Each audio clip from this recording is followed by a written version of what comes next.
already know my senses.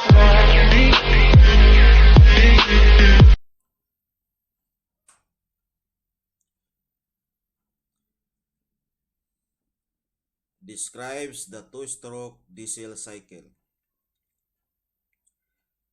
The two-stroke diesel cycle, when the piston is at the top of its travel, the cylinder contains a charge of highly compressed air.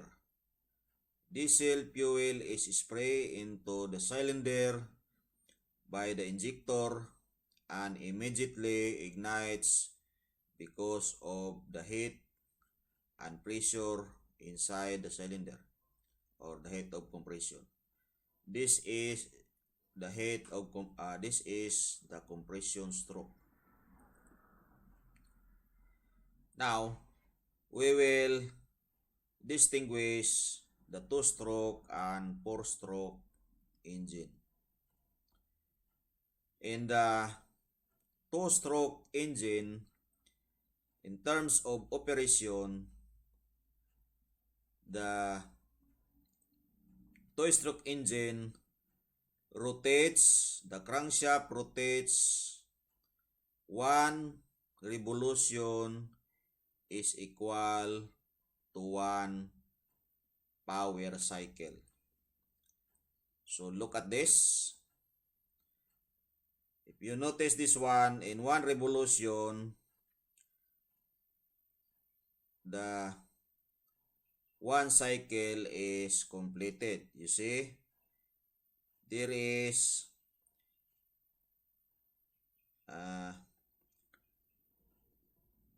scavenging air entering in this scavenging port and entering into your cylinder through scavenging port or intake port.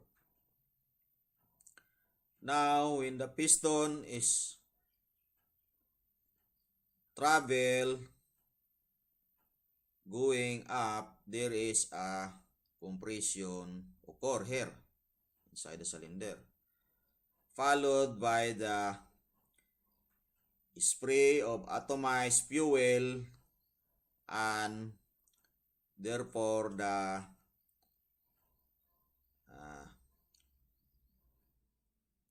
combustion happen, or the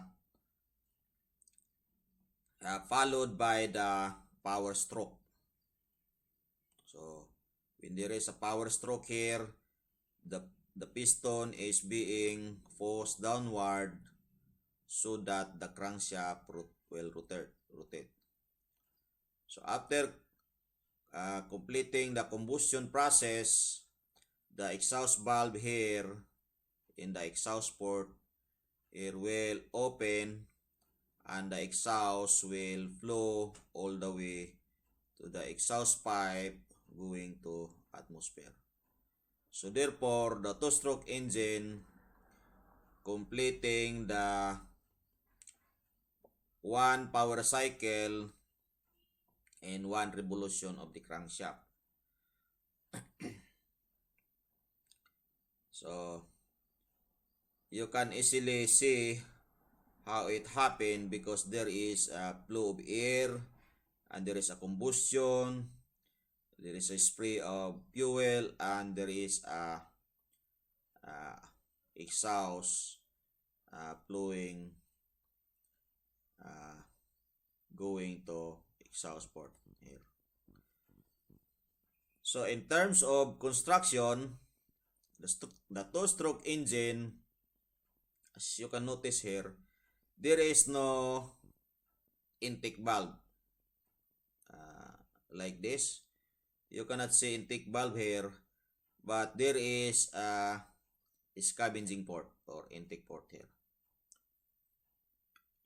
and there is a exhaust port and exhaust valve here. So exhaust valve is not shown, but it is understood that there is exhaust valve here.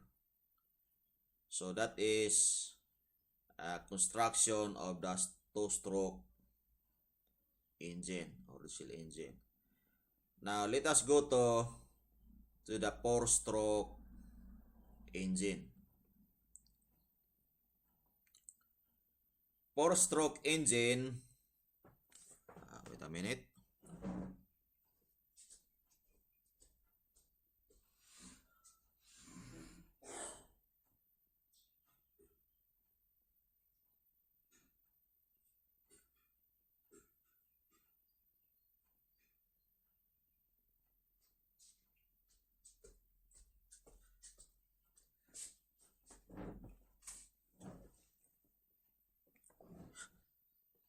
Four-stroke engine, in terms of operation, principle of operation, the crankshaft rotates 2 times, or 2 rotation of the crankshaft will be completing the 1 power cycle. So look at this. The crankshaft rotates 2 times to complete 1 cycle. So the first, there is a supply of air here to the cylinder. You see? And after that, the crankshaft rotates again, and there is a spray of when the piston is almost at that top dead center, or before, or it says the timing is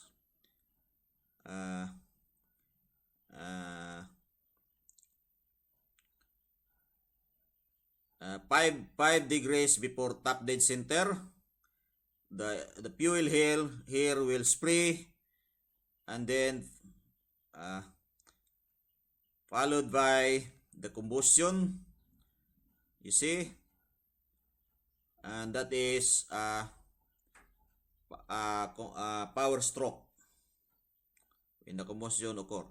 So first, there is a intake stroke, supply of air here, and there is a compression stroke. Now it's a compression stroke now. Again, and this is a power stroke, and followed by the exhaust stroke here. So it is completing the cycle, which is the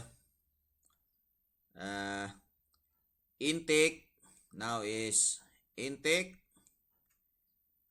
compression, combustion, and power stroke and exhaust stroke. So 2 revolution of the crankshaft in 4-stroke engine will be completed the power cycle, such as intake stroke, compression stroke, power stroke, and exhaust stroke. So 2 revolution of the crankshaft to complete the 1 cycle of 4-stroke engine, whereas the 2-stroke engine, 1 revolution of the crankshaft is equal to 1 power cycle. Will be completed the intake stroke, compression stroke, power stroke, and the exhaust stroke. So here the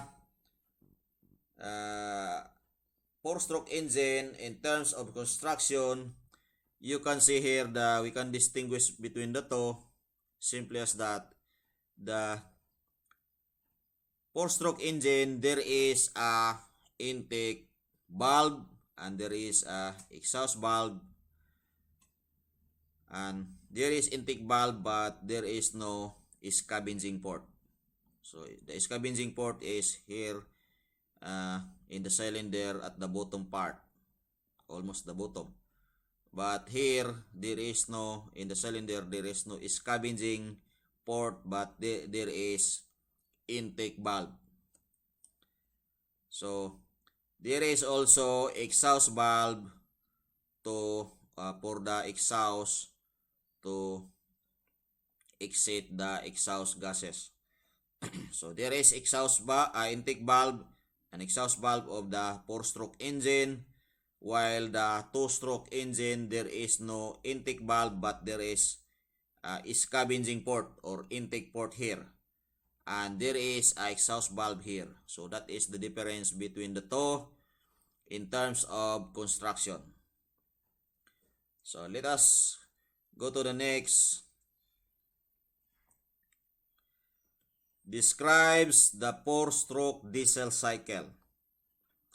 A 4-stroke cycle engine is an internal combustion engine that utilizes 4 distinct piston strokes: intake, compression, power, and exhaust. To complete the one operating cycle, a 4-stroke this cycle engine completes a 5 strokes in one operating cycle, including intake, compression, ignition, power, and exhaust strokes. So now, here this engine is running. So as we can see here, the 4 operating stroke cycle is completed in 2 revolution of the crankshaft. So now, here, you see, as I briefly explained earlier, the 4-stroke engine, now this engine is in clockwise rotation. So you see here, when the piston move downward, there is a supply of air here. The intake valve is opening here.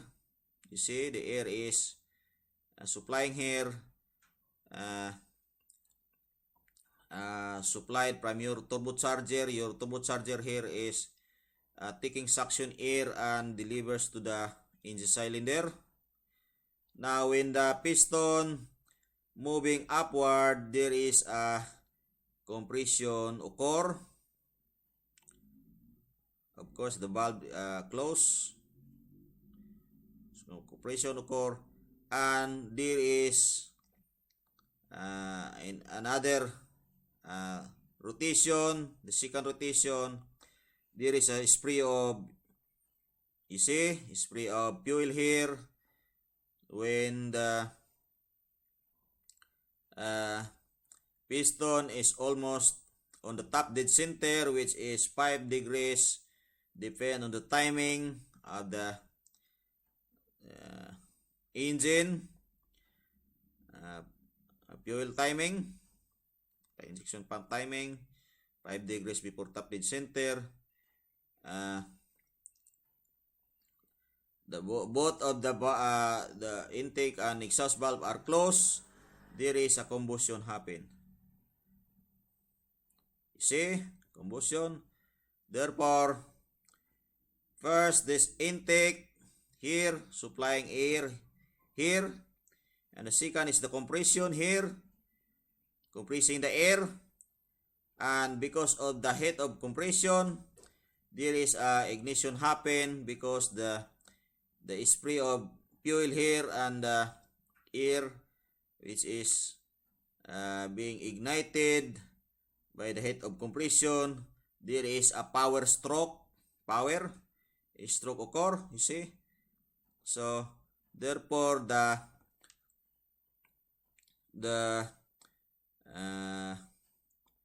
piston is being pushed downward, and the crankshaft will rotates. Now you can see rotating. After that, the valve will, after the power stroke, the valve will, exhaust valve will open so that your exhaust gases will be forced by your intake air to remove the exhaust gases in the cylinder, and these exhaust gases will flow to the exhaust pipe, through exhaust pipe to the atmosphere. So therefore, completing the 4-stroke or the 5 strokes operating cycle, which is the intake, compression, ignition, power, and exhaust stroke. So that is the operation of 4-stroke diesel cycle. So let us go to the next. Describes the operating principles of marine engine propulsion plant. The fuel is atomized into tiny droplets. The expanding gas from the fuel burning in the oxygen forces the piston down the cylinder, turning the crankshaft. It is during this stroke that work energy is being put into the engine. During the other 3 strokes of the piston, the engine is having to do work. So I have here the example of 4-stroke diesel engine. Supposedly this engine, normally the main engine of the ship is, especially if the ship is big size, normally it is driven by 2-stroke diesel engine. But sometimes there are ships like passenger ships are using electric propulsion. There is a big motor to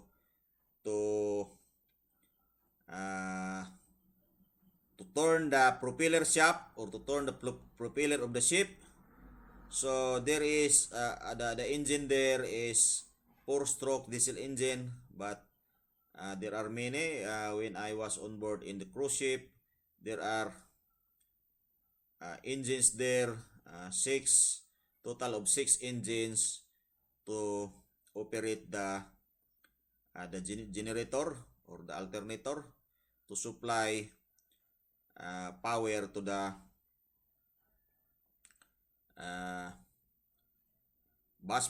main bus bar, and there is a transformer. The 440 volts is converted into 10,000 volts to supply to the electric motor of the electric propulsion, so that the motor of the electric propulsion will rotate to rotate the propeller shaft and to rotate the propeller as well, so that the ship will move. But now here we will use the example to operate the generator to generate electricity. So this is coupled into the, for example, into the alternator.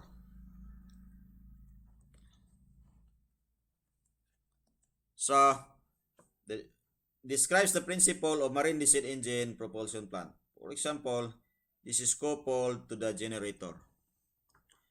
So as I here the fuel is atomized here. Spray of fuel here is atomized, the small droplets of fuel. So it will, as the piston here compressing the air intake, there is a heat of compression occur here. Therefore, there is a ignition occur. So when there is a spray of droplets atomized fuel here, and there is air is mixing here, hot air due to the heat of compression, there is a combustion happen. You see, there is fire. So after the combustion here, the gases of combustion expanding due to the burning of fuel and oxygen here inside. So when there's expanding gases here because of the combustion, the piston is moving downward or forced downward here inside the cylinder, so that the crankshaft will rotate. So this is the crankshaft. You see, the crankshaft is rotating and your flywheel is rotating. You see, flywheel is rotating. So if there is here it at the coupling here is so rotated. This is coupled by, to your alternator or dynamo. So your alternator will create electricity. So this is the energy is being put into the engine. So this energy turn the alternator or dynamo to create the electricity. So another stroke, first stroke is here intake stroke, supplying air to the engine, and second is the compression stroke, to compress the air inside the cylinder so that there is a heat of compression. And then the next stroke is the power stroke. So after spraying air and spraying fuel, and the fuel is ignited through the heat of compression, there is a combustion happen. And after that, there is a exhaust stroke. The exhaust valve will open, and the exhaust gas is being pushed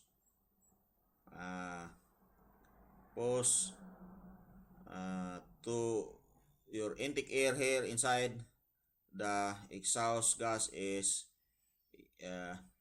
removed and flowing all the way to the exhaust pipe to the atmosphere. So that is principles of marine diesel engine. Next, two-stroke diesel engine. So as I briefly explained before, this is your two-stroke diesel engine. So here, in the operation of two-stroke diesel engine, here there is a supply of air through your cooler by the use of your turbocharger. Here is your turbocharger. Here, this one. And there is a cooler here. So your air is hot because of the compression in the compressor side of your turbocharger. So there is a cooler here. So this engine is a two-stroke diesel engine. This engine will drive your ship in order the ship will run. So here there is a supply of air here and supplying through your scavenging port. As you can see, there is a dotted line here. There's a dotted line here. This is scavenging port. or intake port. So the air is entering here and supplying to the cylinder. So as the piston moving upward, there is a heat, there is a compression and producing a heat of compression. And here there is a spray of fuel, and when the exhaust valve will close, there is a ignition happen with a mix of your hot air and your atomized fuel here. Therefore, there is an ignition and the combustion occur. You can see there is fire here. And when there is a combustion occur, the combustion happen, the piston is pushing downward to rotate your crankshaft. So after the power stroke, your exhaust valve here will open. You see, you have the a system here which is hydraulic. So the hydraulic pressure of the oil supplying here will push the exhaust valve. This is your exhaust valve. To open the exhaust valve and to close the exhaust valve. So the valve is being closed by either pneumatic or the air supply, or there is also the spring. So you can call the supply of air is spring air, and sometimes it is mechanical, not pneumatic. There is a mechanical spring here. So it depends the system of the engine being manufactured by the maker. So to complete one cycle of two-stroke engine, there is here the one revolution of the crankshaft. There is a scavenging stroke, and there is a compression stroke, and there is a ignition stroke, and followed by the power stroke. That is the combination of the two. And after that, there is a exhaust stroke. So your exhaust gas here is going out and through your turbocharger. This is your turbocharger here. So your exhaust gas will rotate as passing to the turbine wheel, will rotate the turbocharger, and this exhaust gas will be exiting through your exhaust pipe going to the atmosphere. So let us proceed to the next. Describes the advantages and disadvantages of slow speed diesel engine. So our slow speed diesel engine is the two-stroke diesel engine. So in this two-stroke diesel engine, the RPM is from 90 to 160 something, 160. So that belongs to slow speed diesel engine. So the modern diesel engines have overcome disadvantages of earlier models of higher noise and maintenance. So this engine is the maintenance is lesser comparing to the four-stroke engine. Why? You are doing here the maintenance. For example, you are overhauling the piston. You are not overhauling the piston, all of the piston, because in every cylinder, in every piston, there is running hours. There is its own running hours. So you do the maintenance of the piston or the cylinder one at a time.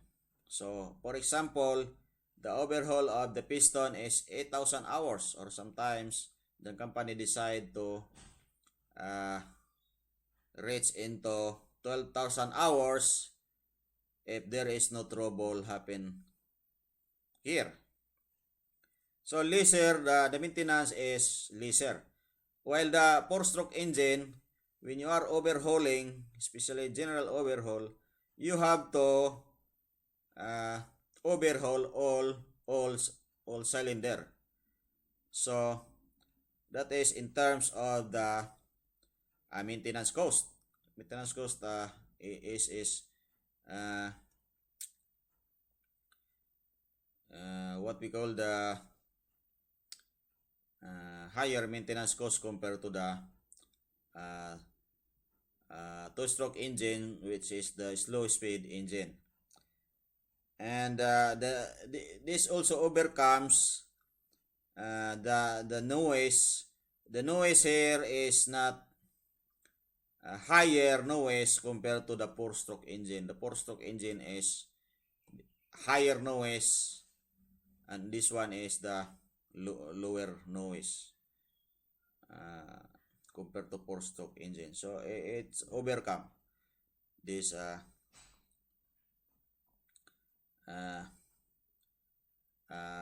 as comparing the two-stroke and four-stroke. And also, as compared with gas engine of a similar size, they are more rugged and reliable. So this is reliable. As you can see in the smaller engine, like using the truck, is reliable compared to a small engine, compared to gas engine. So gas engine is a high-speed engine, and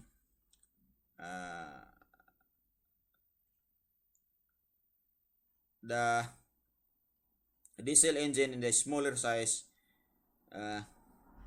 is more strong, as you can compare the diesel engine is used in the truck, or the bigger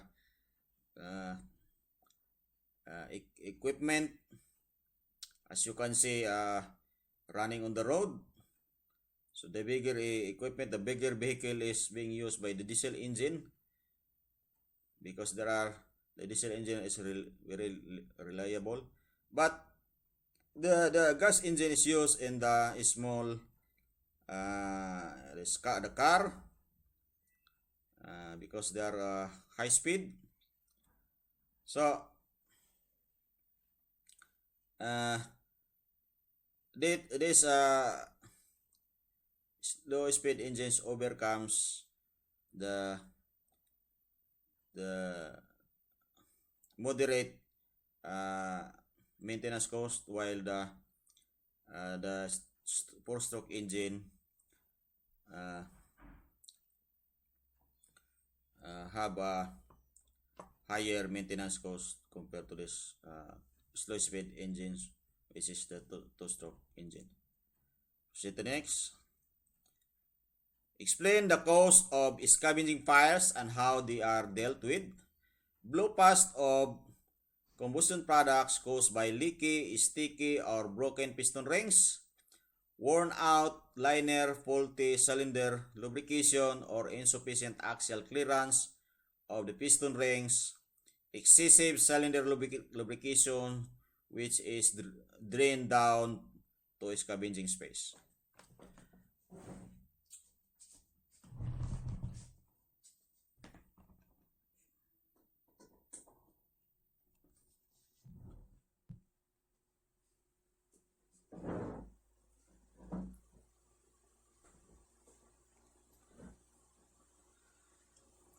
So this is what we call in the ship, what we call this one, this is blow by. Loss compression. Loss compression, or in the book, we can read blow past of combustion, but we commonly As marine engineer, we commonly uh, call this one loose compression. But here in the common here in the, just like for example in the car, they call blow by, engine blow by. But in the ship we call loose compression normally, or in the book it says blow past of combustion here. So now, how it happened? So this is caused by the leaky, leaky piston rings, sticky piston rings. Supposedly these piston rings will seal like this. It's moving the cylinder. So that uh, the cylinder here between the piston ring and the cylinder will be sealed by your piston rings. So if it is sticky, it's not moving. So there is a loose compression or blow by, compression blow by. So you can see here in the drawing there is air going down to your crankcase. Broken piston rings. So if this is broken, this one will not seal to your cylinder. So if already broken, will not move. It's sticking there in the piston. So instead of moving like this to seal the piston, the liner, so it's not moving anymore. So broken piston rings. Worn out liner. So this liner, cylinder liner, if this is worn out, this is out of clearance, the tolerable clearance as per makers, as prescribed in makers manual. This is already worn out. So the clearance here is become bigger, and there is a leaking of compression air here. So now is already lost compression because of a worn out liner or cylinder liner. Faulty cylinder lubrication. So here, for example, if this is two-stroke engine, this is four-stroke engine because there is intake valve and exhaust valve. So the lubrication here, so here through the crankshaft there is a lubrication, and here there is a hole, there is a channel inside going to the piston here.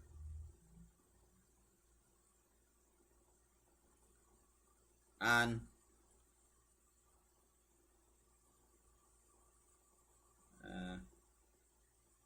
there is a lubrication here flowing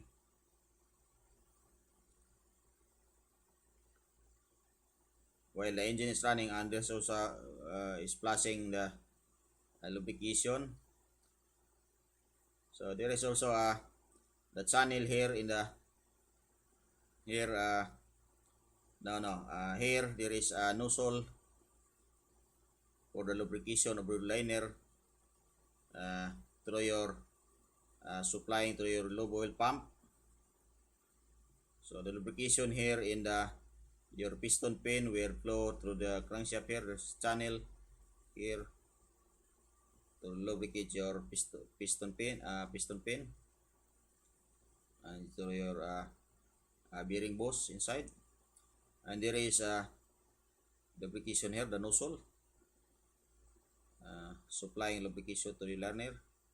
So if that is faulty lubrication, your piston ring will be worn out as well as your liner.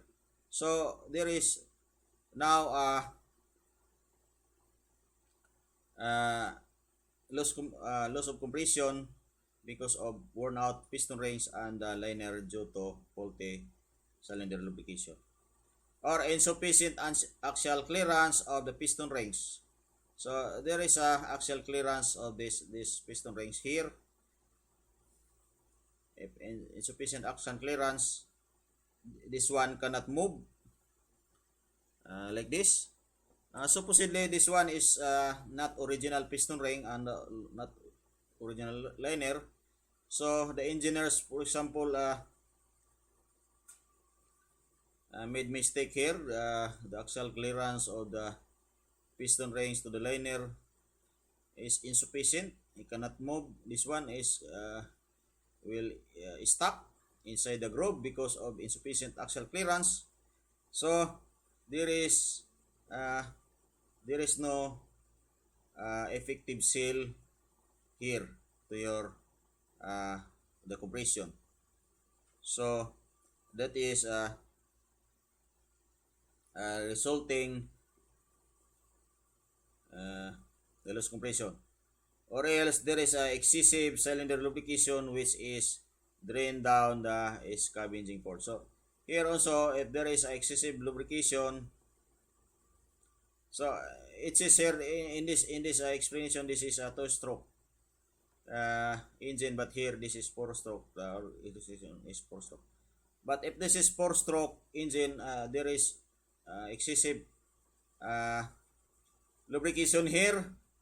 It will go down to scavenging here, scavenging. So you cannot see here because this is 2-stroke, and it will cause the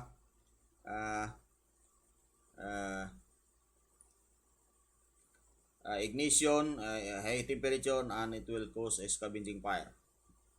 So that is the cause of the scavenging fire, and how to deal with this loss compression. So here is the loss of compression, and here is the loss of compression power compression. So this one will cause the scavenging fires, because the fire here will go down to your scavenging here. So you cannot see here because this is 4-stroke. So how to deal with this or how to rectify this problem? So you need to overhaul your piston as well as your cylinder. If this is out of clearance as normal clearance as prescribed by the maker, you have to renew this liner.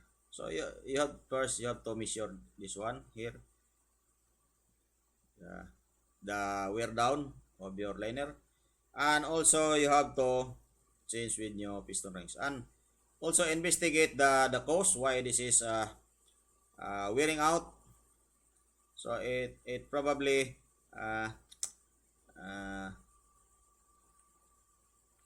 what we call this lack of or insufficient lubrication. So you have to investigate what is the cause of the worn out piston rings and the worn out liner. And of course, this is there is running hours of these components. So you have to check the running hours of your components. Normally we overhaul this one on board ship at general overhaul at running hours of 8,000. So after that, as I in Daihatsu engine,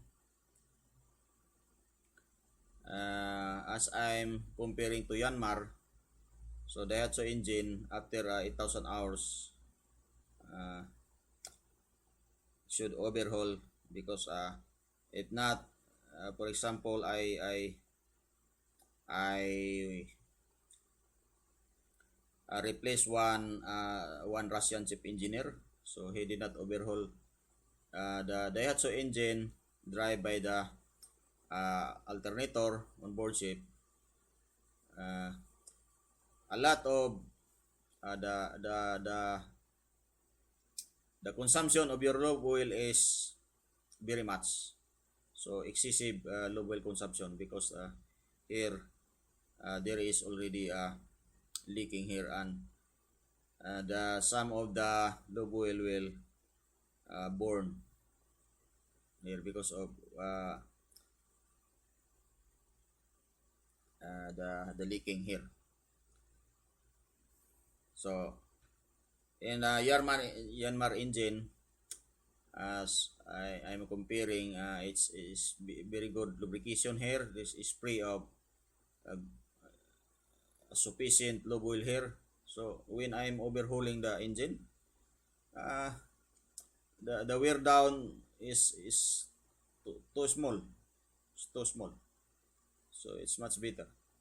So you have to deal with this problem.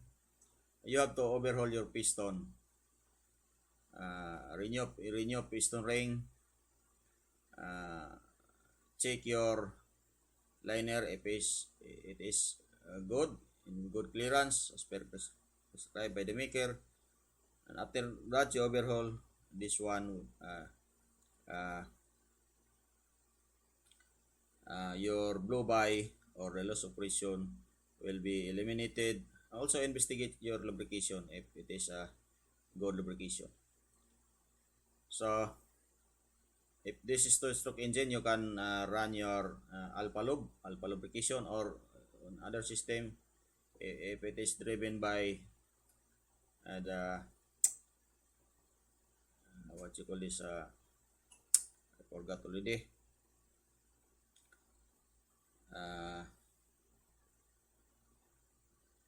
There is another system lubrication. You have to manually manually operate and check the lubrication here if there is lubrication for the two-stroke engine. But for the four-stroke, if you are using alpha lube, you have to start the alpha lubrication and you check here inside if it is good lubrication or sufficient lubrication. And if this is four-stroke engine, your engine overhauling four-stroke engine, you have to run your flare lubricating pump and you check the nozzle here if it's spraying sufficient lube oil. So that is how to deal with this loss of compression engine, so that you can eliminate these scavenging fires. So loss compression engine also is lowering the efficiency of the engine. Proceed to the next. Describes methods of supercharging. So here we have different methods of supercharging.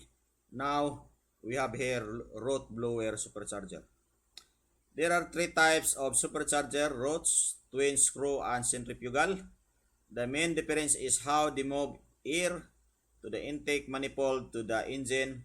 Roots and twin screw superchargers use different types of missing lobes. So this is lobes. And a centrifugal supercharger uses impeller, which is draws air in. Now we will first discuss the roots or root blower supercharger. So here this is attached to your engine and driven by this is coupled to the gear so that it will rotate. So one here is the driving gear or lobe, and one is driven. So here, if this is intake, there is a filter here. When this one is rotating, as you can see, there is a suction of air and compressing here inside and delivers to the engine cylinder here. So this is a suction, and this is a delivery. So this is how the root blower supercharger supply air to your engine cylinder. So let us go to the next. The screw type supercharger. First, centrifugal. Screw type here. Twin screw. So as you can see here, this is driven by, there's gear here, motor. There's, for example, there's a motor here, down here. So this is driven by, this is belt drive. So now you can see here, there is two screw inside. Nice turning, two screw inside. So one is driven screw and one is drive screw, and one is driven screw. So as this rotating, for example, there is this one is a suction.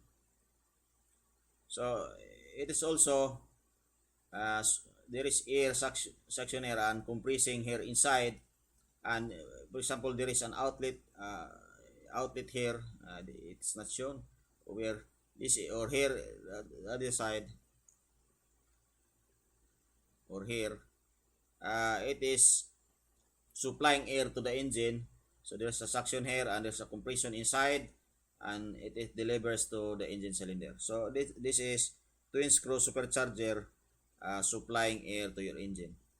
Now the common is the centrifugal supercharger, or in other words, this is turbocharger. So now as you can see here, this is a compressor.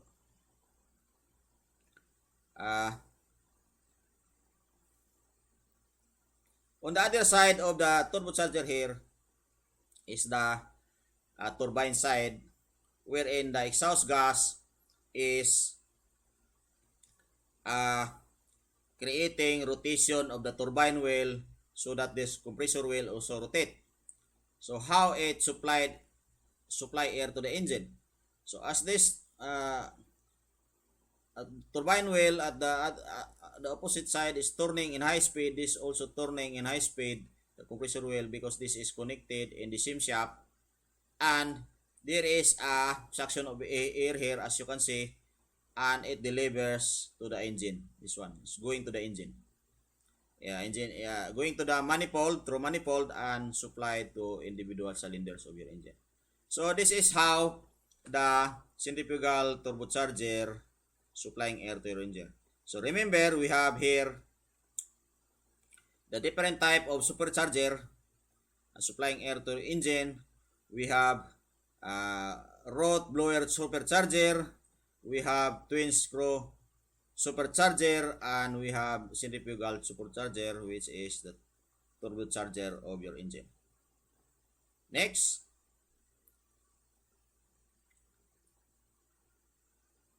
describes the fuel oil system from bunker tank to injection pump to your injector.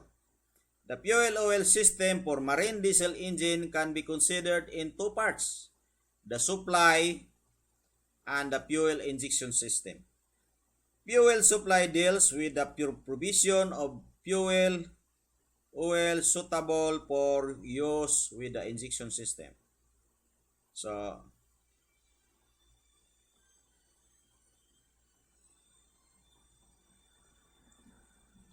marine fuel oil system includes various piping systems provided for bunkering, storage, transfer, uploading, and treatment of fuels. So, now, here, we have a bunker tank here. So, during bunkering, we have to receive fuel oil and we put to our fuel oil storage tank. Here is the diesel oil tank. Here is the heavy fuel oil tank or storage tank. Diesel oil storage tank and heavy fuel oil storage tank. Now, we have here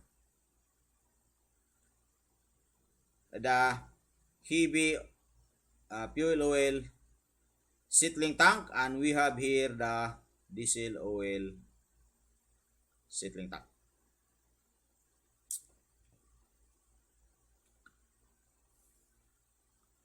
So, as you can see here, we have purifier. So we have purifier. So we have here transfer pump, diesel oil transfer pump, and fuel oil transfer pump. And we have here purifier. So we we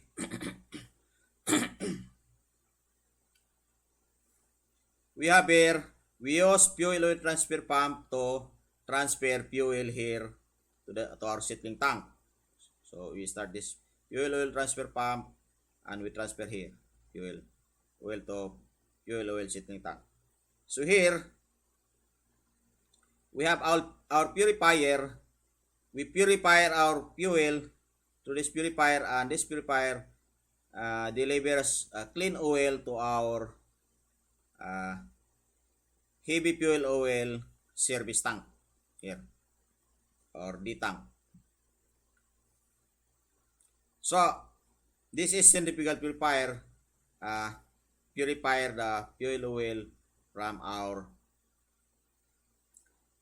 settling tank going to service tank. We have here also the diesel oil. We start the diesel oil pump to transfer diesel fuel to our diesel fuel oil settling tank.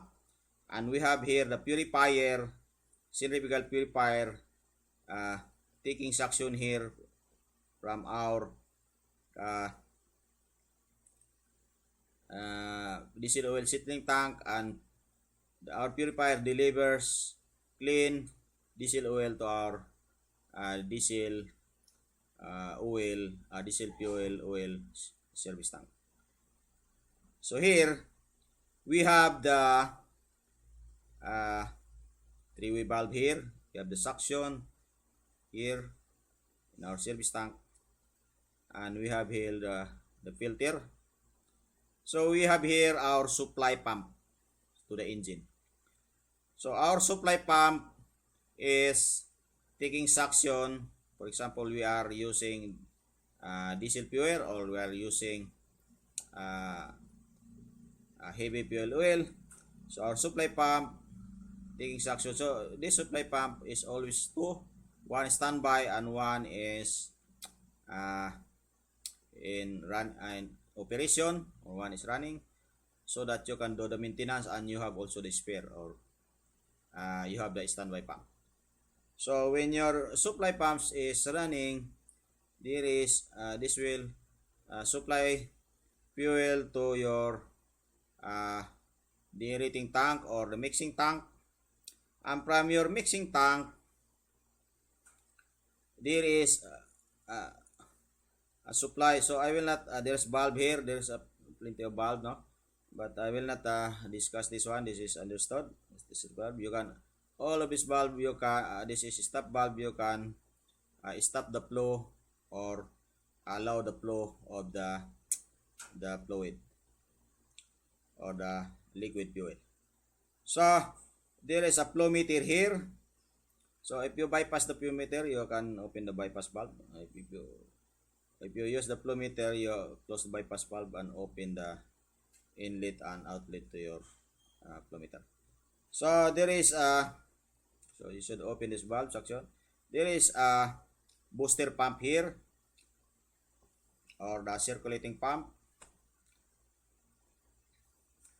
So this booster pump taking suction in the circuit itself and delivers to heater, because your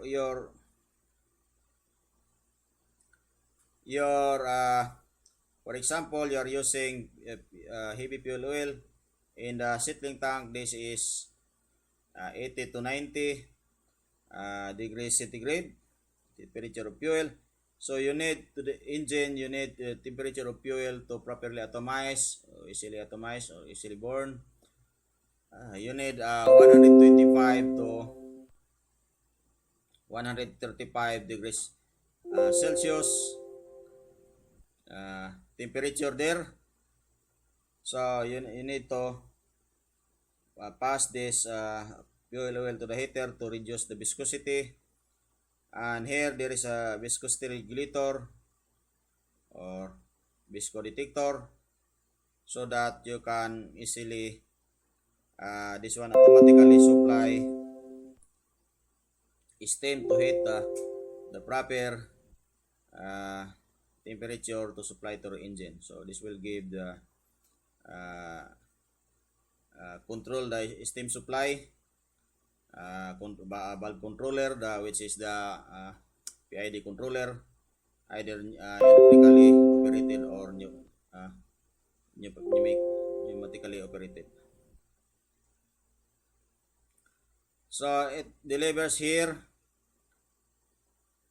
to your injection pump the fuel, and your injection pump will pressurize the fuel to your injector, so that your engine will be supplied with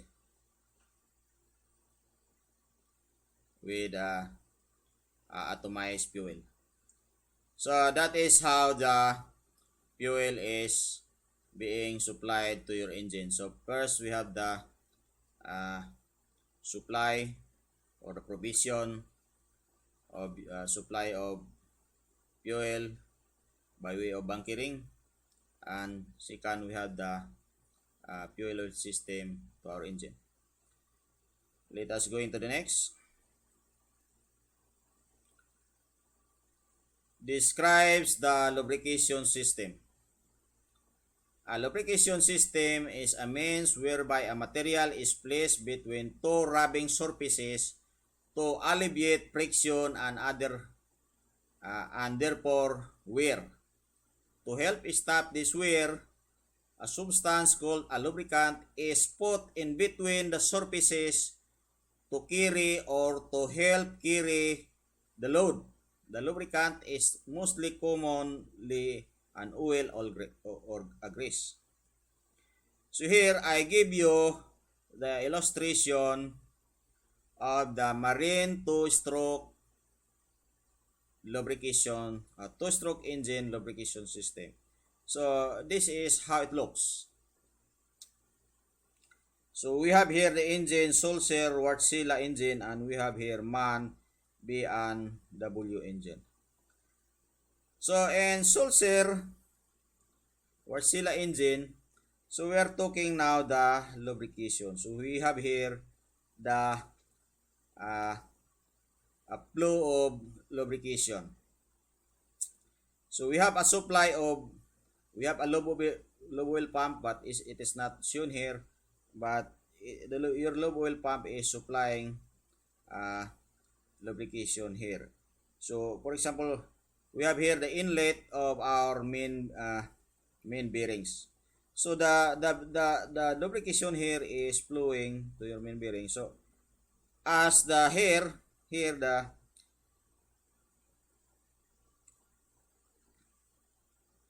a material, which is the lubricants, is placed between two rubbing surfaces to alleviate friction.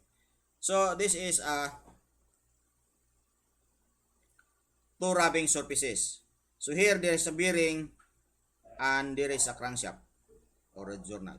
So you have to put inside here, you have to put pressure of lube oil, so that the lube oil, the bearings and the journal is separated to each other, because you have lube oil in between.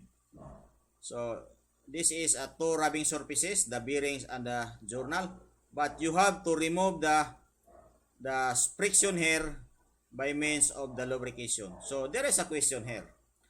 In the crankshaft, how many percent the bearings is touching or rub to your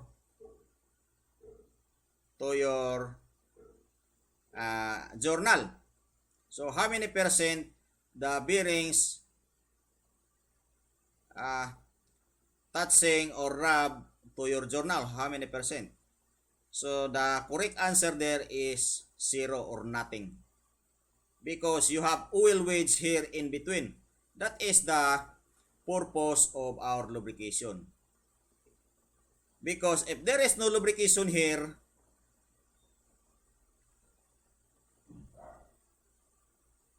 here in between, there is a friction, a lot of friction will occur here, and your bearings and your journal will be easily burned, and your engine will be damaged, your crankshaft and your bearings. So there is a lubrication flowing here in the bearings. There is also lubrication here in your crosshead. So this is your crosshead. There is a lubrication. It's a lubrication, you see. And there is also lubrication in your swing arm here. There is a swing arm here. And there is also, we will continue our discussion in other illustration here, because this there is a lubrication in your bearings. There is lubrication in your crosshead here, and there is also lubrication in your telescopic pipe. Here there is telescopic pipe.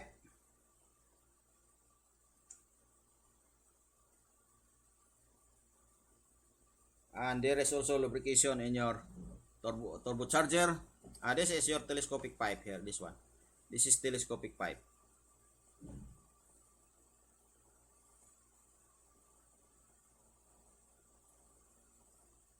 So the lubrication of your piston also, here, lubrication of your piston, see, flowing here, lubrication of piston. And there is also lubrication of your cylinder here, but it's not shown here. This is other system of lubrication, which is the cylinder lubrication. So it's not shown here. So that is the lubrication of your engine, the two-stroke engine. This one, all the flow here to main bearings. There is also a flow here in your connecting rod, so the crankpit bearing here. So flow here. So there is a channel inside and here, and it will flow to your crankpit bearing here. So lubrication. So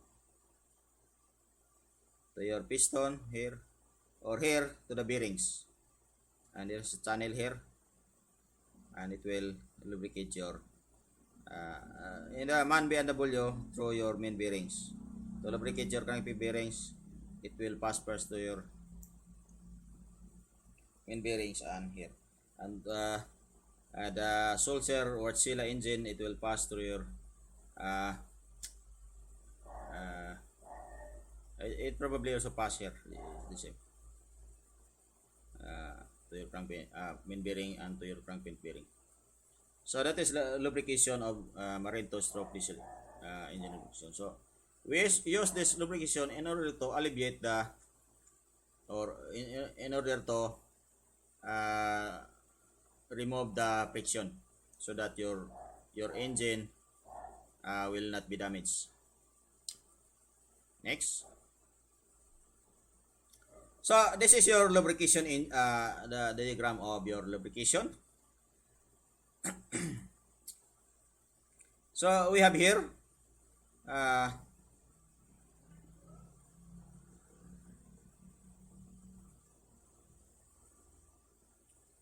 yes, diagram is smaller, no? Smaller.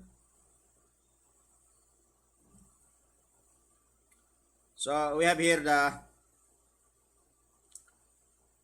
main lubrication system, supplying lubrication to your engine, passing through the cooler, and here uh, all the way to the engine. So I cannot see here the to spoil the diagram.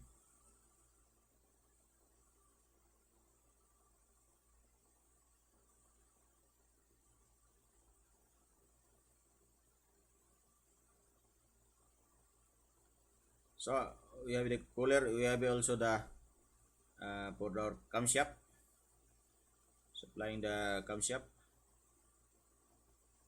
So to operate the camshaft here. So I will discuss this lubrication in another drawing because this is too small. But this is the diagram of your lubrication system. So I cannot see this too small. Describes engine cooling water system. Fresh water cooling system. It is divided into two separate systems. One for cooling the cylinder jackets and cylinder heads and turbo blowers. The other for piston cooling. The cylinder jacket cooling water is after leaving the engine passes to a seawater circulated by cooler and then into the jacket water circulating pumps. Now we have here the diagram of the our central cooler on board ship. So we will discuss, this is divided into three. So we have here the central cooler. There is a seawater here, so it's not shown the line.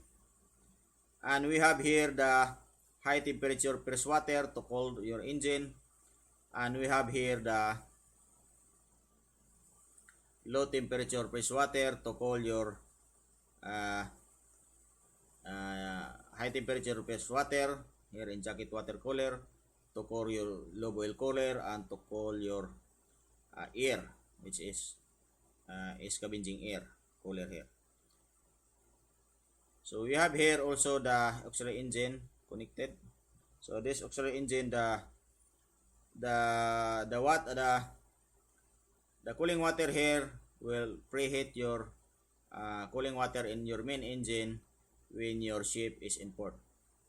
So because your main engine is not running, so it is preheated in 60 to 65 degrees Celsius. So now we will discuss first the high temperature press water. So high temperature press water, you have the jacket water pump here. This is jacket water pump 1 and 2. One is standby and one is running. And you can also do the maintenance because this is the two pumps. So you do the maintenance here, and one is running, and after that you do the you start here, and the maintenance the other one is also standby. So your jacket water pump here is taking suction high temperature press water within the circuit. So here we have also the press water generator. So your press water generator will be used only when your main engine is, or your vessel or your ship is already in a full speed, and you are more than 20 miles away from 20 nautical miles away from the shore. So you can use this press water generator to generate fresh water for your ship consumption and machinery consumption. So here, your jacket water pump is taking suction water within the circuit and supplying cooling water to your engine. So there is a jacket water here. So if your cooling water is not hot, it will bypass here in the three-way valve. So this three-way valve is controlled by your PID automatic controller. So if the fresh water is cold, the bypass, the three-way valve here in this line will open, and the valve here to the jacket water cooler will close, so it will bypass the cooling water and flow directly to your engine to cool your engine. So if the water is hot more than the setting, normally we have inlet to the engine is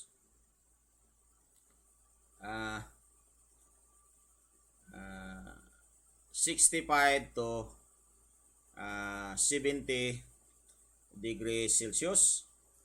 So it will automatically controlled by your three-way valve by means of your PID controller, automatic controller. So the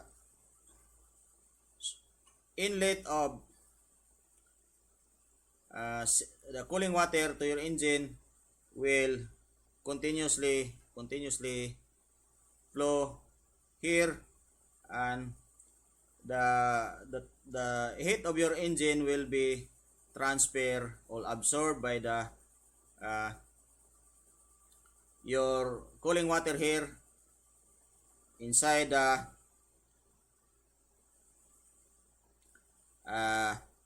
cylinder jacket or cooling water space here. In the heat of your engine from your liner piston, the heat is created here while the engine is operating will be absorbed by your cooling water, as well as here in the jacket, here in the cylinder head and the exhaust valve, as well as here in your turbocharger. So after there, it will continue outlet there in the outlet, cooling water outlet, and flowing all the way to the aerating tank, and there is also a flow to your expansion tank. So it is not shown here, but there is a flow here in the expansion tank. For the purpose of expansion, because why they call this one expansion tank, because if they so to eliminate the expansion of your cooling water, because if the cooling water is hot, as per the thermodynamics, if the temperature increases, the pressure also increases. So there is a created pressure here if the cooling water temperature become hot. So the purpose of the line here, pipeline here, the small pipeline, is to expand the pressure or to release the pressure of your cooling water pressure to your expansion tank. That's why they call this one expansion tank. So this flow of high temperature cooling water will circulated to your engine to absorb the heat of the engine, circulated by means of your jacket water pump. So that is the part of the high temperature press water. Now let us go to the low temperature press water. So your low temperature press water is being circulated by the use of your low temperature pump. Low temperature press water pump. So as this pump is running, this one will suck, because this system is already full of water, will taking suction press water to the system itself, the circuit, to circulate here the low temperature press water. So your low temperature press water will cool the high temperature press water here in the jacket water cooler. So for example, this is a plate type cooler. So one side of the plate, the press water is flowing, and one side of the plate, the other side of the plate, the high temperature press water is flowing. So there is a exchange of heat there. So normally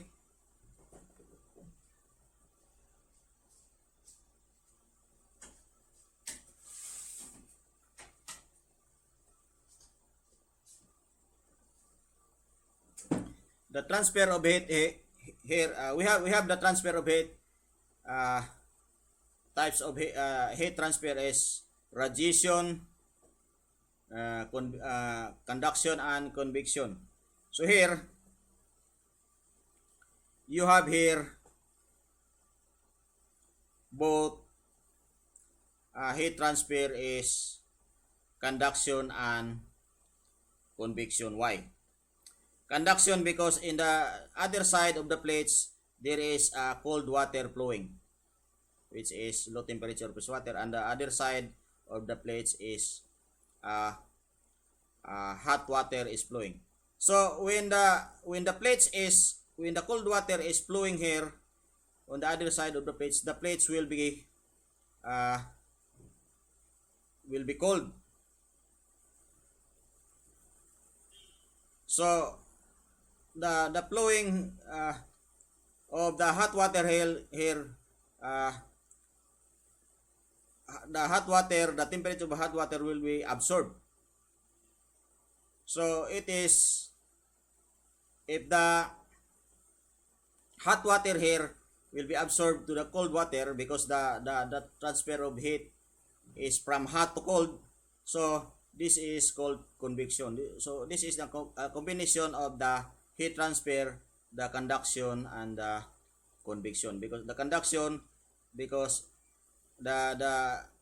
your plates will become cold, and your hot water will become, the hot water temperature will absorb to your cold water, and it is therefore the heat transfer there is convection. So on the other side of the plates there is flowing cold water, and the other side of the plates is flowing, there is flowing high temperature press water. Therefore the high temperature, normally the transfer of heat is from hot to cold. So your cold water also, low temperature cold water, the high temperature press water will be gradually become hot.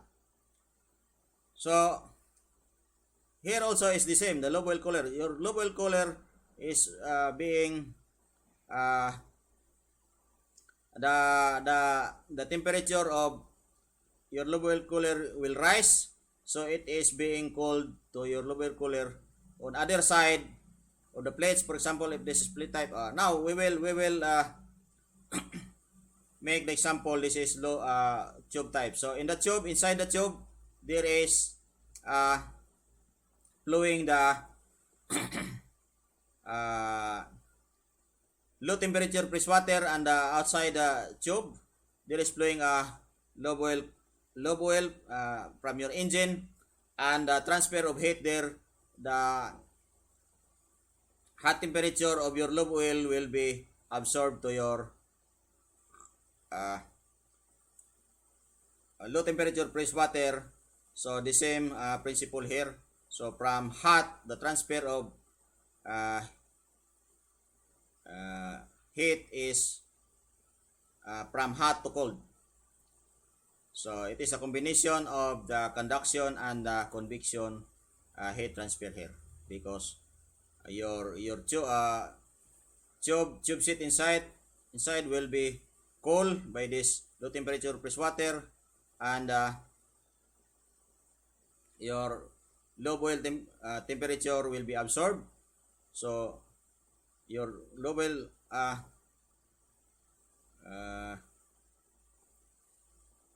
temperature, the temperature of the low boil will be absorbed to the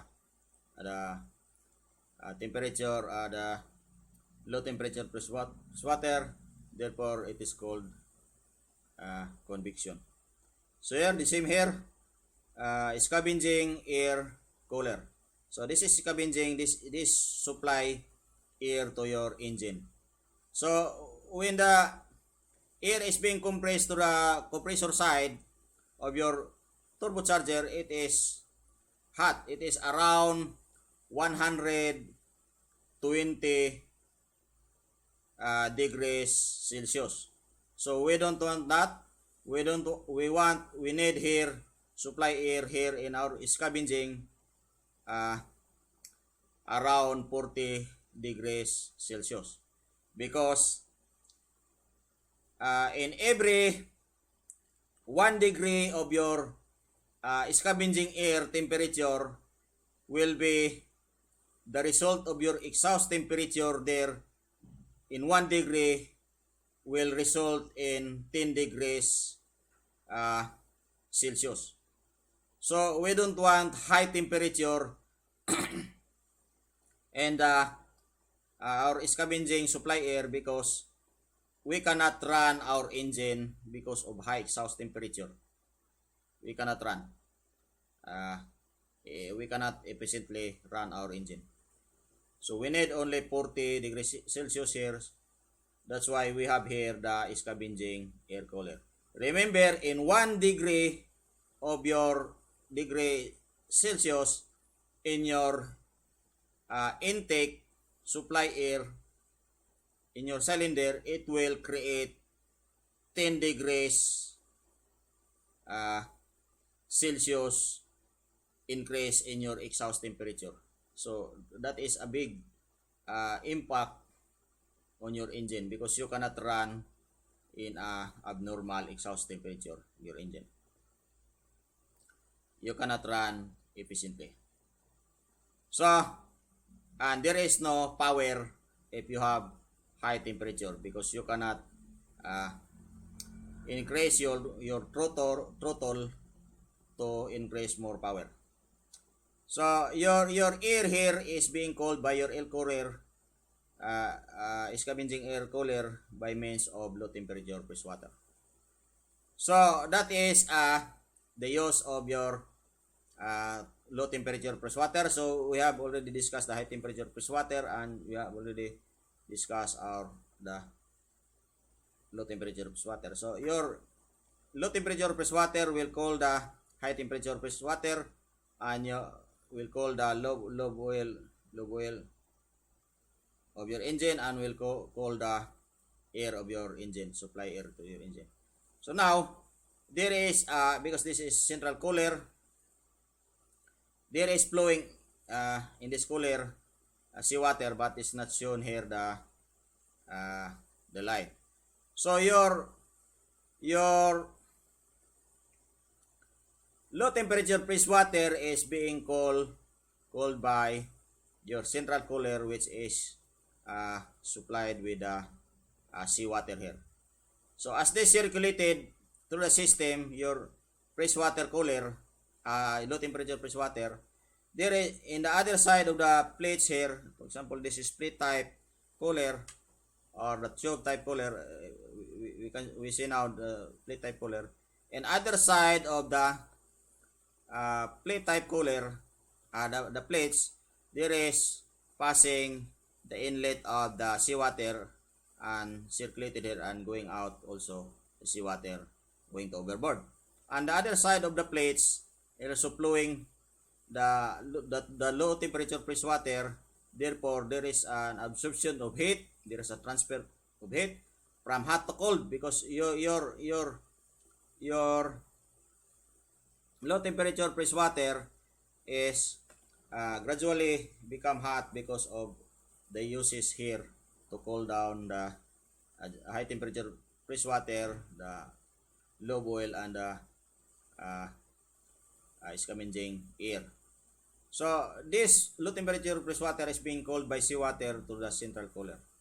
So the heat transfer there is the combination of conduction and convection, because when your other plates is there is a circulation of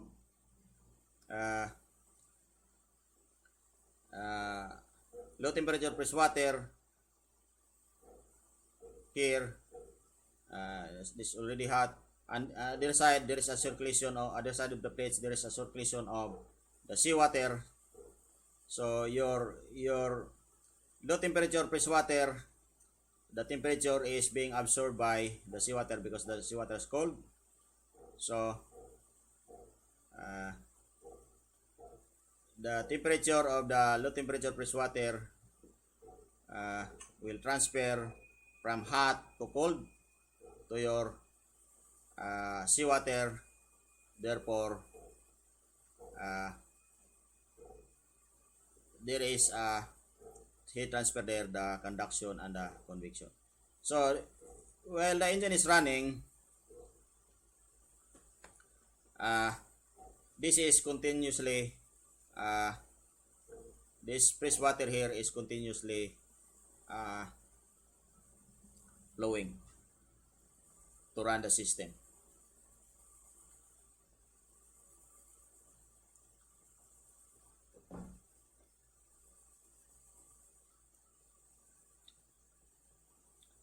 So I